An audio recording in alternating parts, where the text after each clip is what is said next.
Welcome to Kathy on the Couch, your podcast for everyday clinicians who sit with grief, trauma, and the hardest human experiences every day. You weren't meant to carry this alone, and this is a space for therapists who hold space for others and sometimes need a place to be held too. I am Kathy, and I am your EMDR consultant, trainer, and thanatologist specializing in methods of death, dying, and bereavement. I created this podcast to support those who do the deep work, especially trauma and grief therapists and EMDR clinicians needing a soft place to land, who want real conversations, meaningful support, and a community where the hard questions are finally welcome. We also are thrilled to share and announce our Kathy on the Couch membership community, which is your home for grief and trauma consultation, professional growth. It's by therapists for therapists, where you find a monthly consultation group. You'll find a monthly NBCC CE training. You'll get access to a course module and resource kits. We're so happy to have you in one place, and you don't have to go looking for all those items in all the places. You can just come here. So we hold space for those who hold it all. That's our mission, where we talk honestly about all clinical challenges in the business of being a healer through curriculum development and training and breaking the silence to lead and thrive in the field without losing ourselves in the process. So, if you're looking to join for deeper connection, I invite you to join our membership community to help you learn and grow. Or if you're an EMDR therapist looking to be certified or a consultant, we have our program, EMDR University. Remember to give us a 5-star rating wherever you get your podcast. Now, let's get comfortable and let's head on over to the couch. Thank you so much for joining us on another episode of Kathy on the Couch, the podcast for everyday clinicians. We hope today's conversation has inspired you, sparked new ideas, and offered you practical tools you can bring into your own practice, whether you're just starting out in the mental health field or you are a seasoned clinician. We're grateful to have you as part of our growing community, and Rewired 360 is here to companion you along your clinical career path. From the moment you begin your professional journey, we offer comprehensive support and resources that guide you at every stage. So, our curriculum is designed to fill the gaps often found in the marketplace, providing advanced training, consultation, and mentorship as you progress in your journey. Visit us at the Kathy on the Couch community, the trauma community for clinicians, or the EMDR University community for EMDR clinicians. Be sure to check out our show notes for a full list of resources, and don't forget to visit our swag store at rewired360.shop. And this information shared on this podcast reflects perspectives and experiences of our guest hosts. It's not intended to substitute for professional consultation, supervision, or individual guidance. If you have questions about how to apply any of the concepts, we encourage you to consult with your clinical supervisor, consultant, or licensing board. As always, follow those research-based protocols and best practices in your work. Welcome to the podcast series. We're so excited to have you on the Roots of the Revolution series. And today we want to talk about a particular kind of dissonance that a lot of us in clinical work know well. And you spent years learning how to be genuinely present with another person, attuned, regulated, responsive, and then you walk into a continuing education training. And within our 20 minutes, our nervous system is doing something completely different. We're sitting in our chair, but we're not really there. And we're wondering if the content is ever going to connect to something we'll actually do on a Tuesday afternoon with a client in crisis. And somewhere in the back of your mind, you're asking the question, what you might not have language for yet. Why does this learning feel like this? Why does professional development often feel like something that happens to you rather than something you're actually a part of? So today's episode is about a thinker who spent his entire career trying to answer that question, and his name was John Dewey. He was a philosopher and educator writing in the late 19th and early 20th century, and his central insight that learning is not the passive reception of content, but the active engagement of a living being with their environment. And this has been confirmed over and over again, and by the neuroscience and trauma research that came a century after him. And this episode is episode 2 of our 6-part series, The Roots of the Evolution, and why pedagogical theory belongs in clinical training spaces. Last episode, we looked at Paulo Freire and the banking model, the idea that dominant education deposits information into passive learners and calls it learning. Today we go deeper into the neuroscience of why that model fails. And through the lens of John Dewey's theory of experiential education, what he got right, why it matters for trauma-informed clinical training, and what it looks like when we actually design for it. So John Dewey was born in 1859 in Vermont, and he taught at my alum, University of Michigan, and the University of Chicago and Columbia. And he wrote prolifically across philosophy, psychology, education, and political theory for more than 6 decades. And he died in 1952, pretty young. Oh, and actually, he was 92 years old, still writing. Can you believe that? He's often associated with progressive education, and that association has caused him to no end of trouble because the progressive education has meant a lot of different things to a lot of different people over the last 100 years, most of them imprecise. Dewey himself felt considerable energy pushing back against misleadings of his work. In his 1938 book, Experience in Education, written when he was nearly 80, was essentially corrective. He was trying to clarify what he actually said against the backdrop of educators who had taken child-centered learning to mean the absence of structure, rigor, and the absence of any meaningful educational architecture. He wasn't interested in the absence of structure. He was interested in a different kind of structure, one organized around the learner's experience rather than the teacher's delivery, which is the whole theme of our podcast. And that distinction is the heart of everything that follows. For Dewey, experience was not the warm-up before the learning began. Experience was the medium of learning itself. As I say, EMDR is an experiential therapy, that we need this lived experience. And so now we're going to look at this idea of experience as the ground of learning. So Dewey's central argument is that experience and education is, on the surface, almost disarmingly simple. Learning does not connect to the learner's lived experiences and does not last and may not even truly occur. And so think about what that means in a professional training context. Information delivered on abstraction, disconnected from the sensory, emotional, relational context of the learner's actual clinical life. What does that do? It fails to engage the neural systems that make memory encoding and integration possible. A clinician can sit in a training, absorb a significant amount of accurate information, pass the post-test, earn their CE credits, and return to their practice on Monday morning with nothing changed. That's not a motivation problem. It's an experience design problem. And I'm actually trying to understand how to apply this in my own trainings. And made a distinction I find really incredibly useful in the training design, the distinction between what he called the educative and the miseducative experiences. And an educative experience is one that expands the learner's capacity for future experience, okay? It opens rather than closes, it connects rather than fragments, and it builds agency rather than dependency.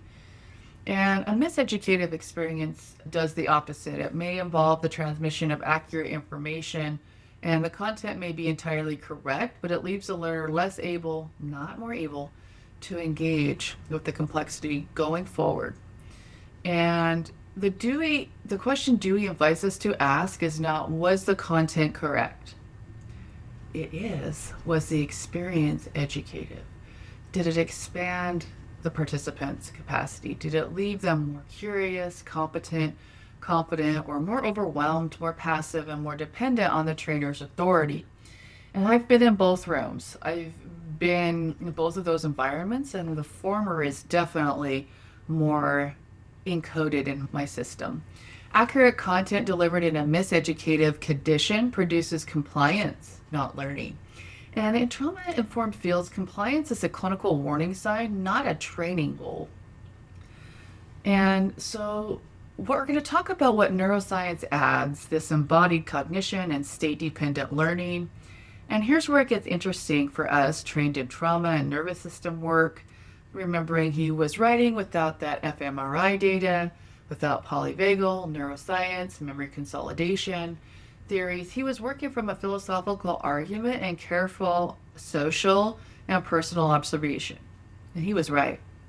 And we now have the biology to explain why. His insistence that learning is grounded in the body's engagement with its environment anticipates what researchers now call embodied cognition. The finding that thought, memory, and learning are not purely abstract processes occurring in the isolated brain, but are fundamentally shaped by the sensory motor experience in the context. So, thinking is not something that happens above the neck. It's something that happens through a body that's situated in a specific environment in a relationship with other bodies. Neuroscience has confirmed that memory encoding is state dependent. So information is most effectively consolidated when learners are in regulated, engaged physiological state and when new information is connected to existing neural networks built from the prior experience. And abstract information delivered to a disengaged or dysregulated nervous system, what does that produce? Shallow encoding. And the learner may not be able to repeat the training, but what happens to the integration in clinical practice? It's unlikely. And this gap that continuing education research has documented for decades, the gap between knowing and doing, between training attendance and behavior change, is really what we're looking for. And Dewey's framework names exactly why that exists. It's not because clinicians are unmotivated, resistant. It's because learning experiences we're offering them are not designed in ways the nervous system can use. So if we want learning that transfers to clinical practice, we design experiences that connect to clinical practice, understanding that abstract delivery produces abstract knowing. So one of the things I find most compelling about Dewey is his educational philosophy is inseparable from his political philosophy. We heard that in Frere, we're hearing that here. So food for thought on connection. For Dewey, education and democracy were not parallel concerns. They were the same concern expressed at different registers. A democratic learning environment is one in which every member's experience is treated as evidence, every voice has access to the conversation, and collective intelligence of the group is understood to exceed the knowledge of any single expert. This is not idealism, it's a description of how knowledge actually develops in a healthy scientific and clinical community. So Dewey was suspicious of what he called the spectator theory of knowledge, the idea that learning is a passive observation of transmitted truth, and he argued that knowing is always an active, participatory, relational process. The learner constructs meaning, they don't receive it. And this has direct structural implications for how we design training rooms. Training designs that partition participants primarily as spectators, watching the PowerPoint, nodding your head. They're not merely less engaging, they're working against the fundamental neurobiological conditions where integration occurs. When participants cannot contribute their clinical experience goes underground, doesn't disappear, it becomes private, unintegrated, counter-narrative to whatever the trainer is saying, and it's a significant waste. So we're going to look at continuity, reflection, and the arc of learning, two concepts from Dewey that are particularly useful for some of us designing continuing education, continuity and reflection. I want to take them one at a time. Continuity first. Dewey argued that educative experiences must be continuous. They must connect to what came before and to reach forward to what comes next. A training that treats itself as a standalone event, disconnected from their prior learning and unconnected to future practice, violates the principle of continuity and is unlikely to produce lasting change. And so this is why series-based educational design, post-follow-up structures, and the integration of reflective practice into ongoing professional work are not merely nice to have enhancements. I've built my Kathy on the Couch grief and trauma community in this way, where we're having a communal experience, we're having templates, we're having workbooks, we're having connected content. And there are mechanisms through which continuity is honored and through which neural consolidation of new learning is supported. And a one-day training that exists in isolation is structurally limited on what it can produce, not because it's not valuable content, because the experience design works against this idea of integration. So now reflection. Dewey also argued that experience alone is not sufficient for learning. Reflection on experience is what transforms this raw encounter into understanding. That's from his 1933 work. Without structured reflection, participants have powerful experiences during a training, moments of without being able to articulate, integrate, or transfer what they've learned. So in practice, this means building explicit reflection structures into training design, not as add-ons at the end of the day, not as bonus activities or if time permits, but as an integral to the learning arc throughout. Small group discussion, written reflection, case application, peer consultation. These are not departures from content delivery. They are the conditions under which content becomes learning. Reflection is not a break from learning. It's a mechanism through which experience becomes knowledge. So, this is what we're going to be talking about through the line from Dewey to trauma-informed practice. The polyvagal work's emphasis on physiological state as a foundation for engagement. The somatic therapy field's insistence that the body must be included in the healing process.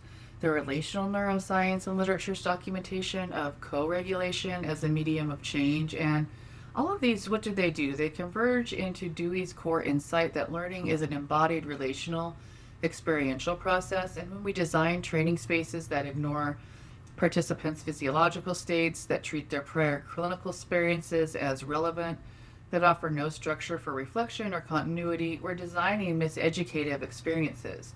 In Dewey's terms, we should not be surprised when the gap between training attendance and clinical behavior change remains stubbornly wide. There's something I want to directly name here because I think it gets missed in a lot of continuing education discourse. Dewey's invitation is not primarily an invitation to be more engaging or dynamic or entertaining. It's an invitation to take seriously the claim that we already make, that how we are with people matters as much as what we know. In professional education, that principle applies to trainers, training designers with the same force it applies to therapists and clinical supervisors. And the argument here is that any training space that does not attend to its participants' physiological states is not a trauma-informed space, regardless of what content it delivers. A training space that does not build on their existing knowledge is not an experiential space. In Dewey's sense, it's a miseducative one. These are design problems and they're solvable. So I want to get concrete because I think Dewey can sometimes stay at the level of principle when we need application. So let's offer a translation.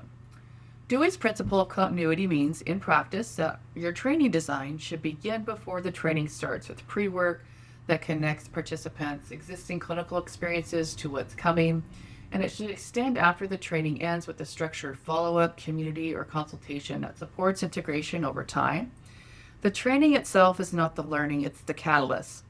And so his emphasis on experience as a medium of learning means designing activities that are clinically embedded, not clinically adjacent, and a case consultation, role play with debrief, a structured reflection on real ethical dilemmas, not hypotheticals, or if hypotheticals, one's close enough to their actual work that the nervous system recognizes them as relevant. His concept of reflection means building in explicit processing time through the training arc, not saving questions for the end, structuring reflection as core learning mechanism from the first hour to the last. And his democratic learning community means genuinely treating participants' clinical knowledge as data, not as audience participation. Clinical knowledge is data, empowerment, not as audience participation. Not as warm-up, actual information that shapes what we do next. The participants in the room have collectively more clinical hours than the presenter. If your training design doesn't account for that, we're leaving the most valuable resource untouched. So account for that, factor it in, make it intentional. So I want to close today's episode with a set of design questions, and here are the questions that come back when I'm building any training or educational experience, and I offer them a diagnostic lens, not a checklist. How does the training connect to the specific clinical experience participants bring into the room, not the abstract, concretely? What do they already know, and where does this learning connect to that? What structures for reflection are built in the training, not appended at the end, but woven throughout? And where are participants given space to process what they're encountering in real time? How does this training connect forward to participants' future practice? What continuity structures follow up, community consultation, support integration after the training ends? In what days does a training design position participants as active co-constructors of meaning versus passive spectators of content, where they're building knowledge versus receiving it? Fifth, are participants' physiological states being attended to? Pacing, movement, regulation breaks, explicit permission to self-regulate. Is training designed for a body in a chair or a nervous system that needs to be engaged? These aren't comfortable questions for most of us because they require to look honestly at the gap between what we intend and what we design, but they're the right ones, and they get easier to hold the more you practice asking them. So John Dewey was not writing about trauma-informed clinical training. He was writing about democracy and education in the early 20th century, trying to articulate what it means for learning to be genuinely human rather than mechanically efficient. But his central argument that learning is an embodied relational experience process and that educational designs, which ignore this idea of producing miseducation rather than integration, reads a century later like a precise description of what neuroscience learning has since confirmed empirically. He got there through philosophy. We got there through brain imaging. We ended up at the same place. That convergence matters, not because it validates Dewey retroactively, he doesn't need our validation, but because it means that what we design professional training spaces that honor participants should be an embodied experience that build on their existing knowledge, create genuine continuity, structured reflection. We're not departing from rigor, we're moving towards it. So coming up in episode 3, Lev Vygotsky in the zone of proximal development, which turns out to be one of the most useful frameworks I know for thinking about co-regulation and clinical supervision and training. That's a conversation I'm looking forward to. If today's episode was useful, share it, like us, follow us, give us a 5-star rating in the store. And as a clinical supervisor, a colleague who designs learning spaces, share it with them. You can find the full written post with APA citations at Rewired 360, the Rooted Practice blog. I'm Kathy Couch, and this is your Kathy on the Couch podcast. Make sure and check out our Kathy on the Couch membership community for continuity. Thanks for being here. We're here to walk alongside you as you deepen your clinical understanding.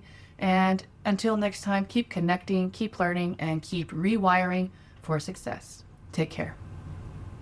This is Kathy on the Couch, and on behalf of our entire team, thank you for being with us, and we'll see you in the next episode.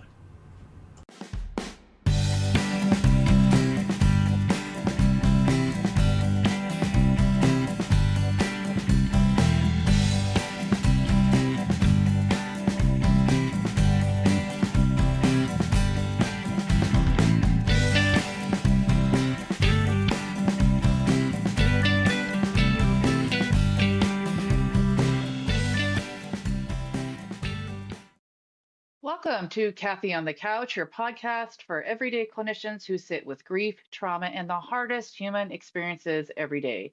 You weren't meant to carry this alone, and this is a space for therapists who hold space for others and sometimes need a place to be held too. I am Kathy, and I am your EMDR consultant, trainer, and thanatologist specializing in methods of death, dying, and bereavement. I created this podcast to support those who do the deep work, especially trauma and grief therapists and EMDR clinicians needing a soft place to land, who want real conversations, meaningful support, and a community where the hard questions are finally welcome. We also are thrilled to share and announce our Kathy on the Couch membership community, which is your home for grief and trauma consultation, professional growth. It's by therapists, for therapists, where you find a monthly consultation group. You'll find a monthly NBCC CE training.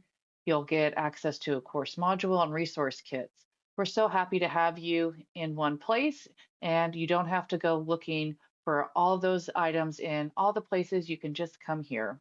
So we hold space for those who hold it all. That's our mission, where we talk honestly about all clinical challenges in the business of being a healer through curriculum development and training and breaking the silence to lead and thrive in the field without losing ourselves in the process. So, if you're looking to join for deeper connection, I invite you to join our membership community to help you learn and grow. Or if you're an EMDR therapist looking to be certified or a consultant, we have our program, EMDR University. Remember to give us a 5-star rating wherever you get your podcast. Now, let's get comfortable and let's head on over to the couch.